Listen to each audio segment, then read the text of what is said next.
ngo okay murakaza kuri channel yanyu Love Show ngo kuza mu rwanyu iradukunda Jiva. Byabigoye rero cyabya bibabaje utazi uwo mwana abatamuza mwita Exos, ni umwana ufite impano nyine yo kuvuga amazina y'inka.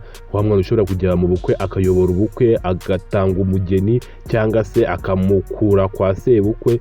Nyine ni umwana urenze bya danje cyangwa se nyine agakura ibintu bitangaje cyane mu bukwe, ukabona ari kuvuga amazina y'inka, ukabona yabaye MC, ukabona nyine umwana ibintu akora ni iby'abantu ba kera bashaje b'abagabo bamwe boroye inka nyine ba kera nyine, ku buryo ushaka kumenya ukavuga ati wa mwana wavutse mu 1900 na kangahe, ni babandi biyuburura. Gusa wapi uyu mwana ni umwana muto cyane, dore ko yavutse muri 2000 gusa ntabwo nzi umwaka nyine yavutse mu, gusa nyine uyu nguyu nawe yavutse muri 2000. Twagiye twumva ubuzima bw'umuryango we uko babayeho, ni byinshi twagiye twumva rero.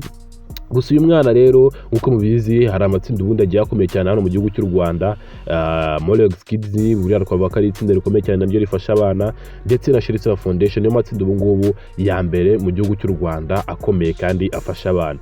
Gusa aya matsinda kugira ngo uzapfe kubona nyine yakiriye abantu ni ibintu bigoye cyane, bashaka no kukwakira kugira ngo bagukire kuri kamera bagutangaze, bikaba ibintu bigoye cyane. Gusa rero ndagira mbabwire ko uyu munsi mbashyirira ukure hanze abantu batari babizi, hari n'abari babizi, gusa batabizi nuko uyu mwana Exos yamaze kujya mu itsinda rya Sherrie Foundation. Ubu ngubu nawe arabarizwa mu bana ba Sherrie Foundation.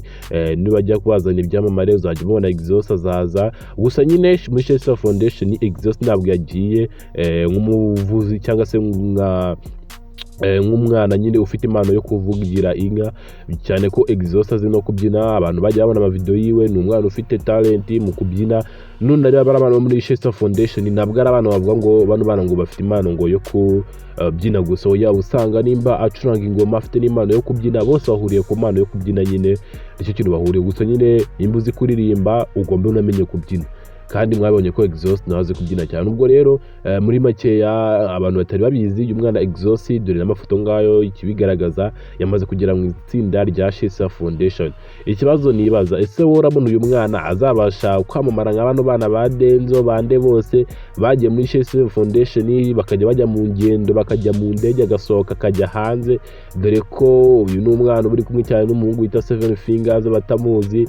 Gusa nyine byabigoye kuba uzi uyu mwana utazo bita 7 Fingers, dore ko ari we bari kumwe cyane, nyine bafitanye umubano wa danger wihari. Gusa nyine bonne chance, amahirwe masa kuri uyu mwana kabisa. Wenda wabona nawe yuriye indege, ko izo ngizo aba ari inzozi z'abantu benshi cyane kurira indege, kandi biroroshye cyane Sherrie Foundation kumwuriza indege. Ndabakunda cyane n'abamungu wagiye dukunda Jiva. Ciao ciao.